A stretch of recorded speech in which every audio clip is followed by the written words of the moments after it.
ଏହି ସଂସାରରେ କେହି ମଧ୍ୟ ଦୁଃଖରୁ ମୁକ୍ତ ନୁହେଁ। ଧନୀ ହେଉ କି ଗରିବ, ରାଜା ହେଉ କି ଭିକାରୀ, ସମସ୍ତଙ୍କ ଜୀବନରେ କେବେ ନା କେବେ ବେଦନା ଆସେ। ଏମିତି ଏକ ସମୟରେ ଜନ୍ମ ନେଇଥିଲେ ଗୌତମ ବୁଦ୍ଧ, ଯିଏ ନିଜ ଜୀବନକୁ ତ୍ୟାଗ, ସତ୍ୟ ଓ କରୁଣାର ଆଲୋକରେ ପରିଣତ କରି ସମଗ୍ର ମାନବ ଜାତିକୁ ନୂଆ ଦିଗ ଦେଇଥିଲେ। ନମସ୍କାର, ମୁଁ ଶ୍ରୀକାନ୍ତ ଆପଣଙ୍କୁ ସ୍ୱାଗତ କରୁଛି ଆପଣଙ୍କ ଚ୍ୟାନେଲ ଟ୍ରୁଥ୍ ଅଫ୍ ସକ୍ସେସ୍ ଚ୍ୟାନେଲରେ। ଯଦି ଆପଣ ବି ଜୀବନରେ କିଛି କରିବାକୁ ଚାହାନ୍ତି ତେବେ ଆମ ସହିତ ଯୋଡ଼ି ହୋଇ ରୁହନ୍ତୁ। ଆଉ ଏମିତି ନୂଆ ନୂଆ ମୋଟିଭେସନାଲ ଭିଡ଼ିଓ ଦେଖିବା ପାଇଁ ଭିଡ଼ିଓଟିକୁ ଲାଇକ୍ କରି ଚ୍ୟାନେଲକୁ ସବସ୍କ୍ରାଇବ୍ କରିଦେବେ। ଗୌତମ ବୁଦ୍ଧଙ୍କ ଜନ୍ମ ହୋଇଥିଲା କପିଳବସ୍ତୁର ରାଜ ପରିବାରରେ। ତାଙ୍କର ପିତା ଶୁଦ୍ଧୋଧନ ଏକ ସମୁଦ୍ର ରାଜା ଥିଲେ। ରାଜମହଲର ସମସ୍ତ ସୁଖ ସୁବିଧା, ଆରାମ, ଆନନ୍ଦ ସବୁକିଛି ତାଙ୍କ ପାଖରେ ଥିଲା। କିନ୍ତୁ ତାଙ୍କ ମନ ମଧ୍ୟରେ ସଦା ଏକ ପ୍ରଶ୍ନ ଉଠୁଥିଲା, ମଣିଷ କାହିଁକି ଦୁଃଖୀ? ଦିନେ ଏକ ରାଜମହଲ ବାହାରେ ସେ ଦେଖିଲେ ବୃଦ୍ଧାବସ୍ଥା, ରୋଗ, ମୃତ୍ୟୁ ଓ ସନ୍ନ୍ୟାସୀ। ଏହି ଚାରୋଟି ଦୃଶ୍ୟ ତାଙ୍କ ହୃଦୟକୁ ନଡ଼ାଇ ଦେଲା। ସେ ବୁଝିଲେ ସଂସାରର ସୁଖ ସ୍ଥାୟୀ ନୁହେଁ। ଯାହା ଆଜି ଅଛି କାଲି ନଥାଇପାରେ। ଏହି ସତ୍ୟ ତାଙ୍କୁ ରାତିରେ ଜାଗ୍ରତ କରିଦେଲା।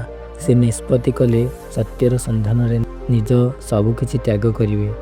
ରାଜସୀ ଜୀବନ, ପରିବାର, ଧନ ସମ୍ପତ୍ତି ସବୁ ଛାଡ଼ି ସେ ଜଙ୍ଗଲକୁ ଚାଲିଗଲେ।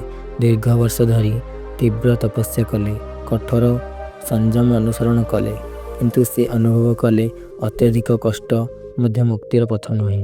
ତାପରେ ସେ ମଧ୍ୟମ ମାର୍ଗ ବାଛିଲେ, ନା ସୁଖରେ ଡୁବିବା ନା ଅତି କଷ୍ଟରେ ଜଳିବା। ବୋଧିଗୟାରେ ବୋଧିବୃକ୍ଷ ତଳେ ଧ୍ୟାନରେ ବସି ସେ ଅବସରରେ ଜ୍ଞାନ ଲାଭ କଲେ। ସେହିଦିନ ଠାରୁ ହେଲେ ସେ ବୁଦ୍ଧ, ଅର୍ଥାତ୍ ଜାଗ୍ରତ ଜଣେ ମଣିଷ।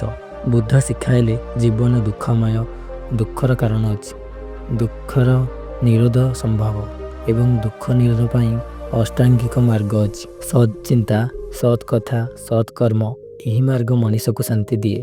ବୁଦ୍ଧଙ୍କ ଶିକ୍ଷା କେବଳ ଧର୍ମ ନୁହେଁ, ଏହା ଜୀବନ୍ତ ଦର୍ଶନ। ସେ କହିଥିଲେ, କ୍ରୋଧକୁ କ୍ରୋଧରେ ଜିତି ହେବ ନାହିଁ, କରୁଣା ଦ୍ୱାରା ହିଁ କ୍ରୋଧ ଶାନ୍ତ ହୁଏ। ଏହି କଥା ଆଜି ମଧ୍ୟ ମଣିଷଙ୍କୁ ଭିତରୁ ପରିବର୍ତ୍ତନ କରିଦେଇଥାଏ। ବୁଦ୍ଧଙ୍କ ଜୀବନ ଆମକୁ ଶିଖାଏ, ସୁଖ ବାହାରେ ନୁହେଁ ଭିତରେ ଅଛି। ଆମ ଆଶା, ଆସକ୍ତି ଓ ଲୋଭ ହିଁ ଆମକୁ ଦୁଃଖ ଦିଏ। ଯେତେବେଳେ ଆମେ ଏଗୁଡ଼ିକୁ ଛାଡ଼ିପାରୁ ସେତେବେଳେ ମନ ଶାନ୍ତି ହୁଏ।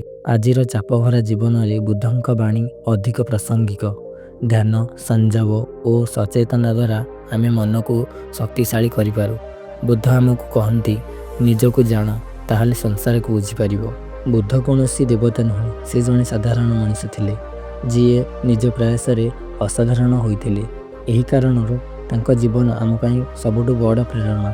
ଯଦି ଗୌତମ ବୁଦ୍ଧ ନିଜ ଭିତରେ ସତ୍ୟ ଖୋଜି ଜୀବନ ପରିବର୍ତ୍ତନ କରିପାରିଲେ, ତେବେ ଆପଣ କେବେ ନିଜ ଭିତରକୁ ଦେଖିବାକୁ ପ୍ରସ୍ତୁତ?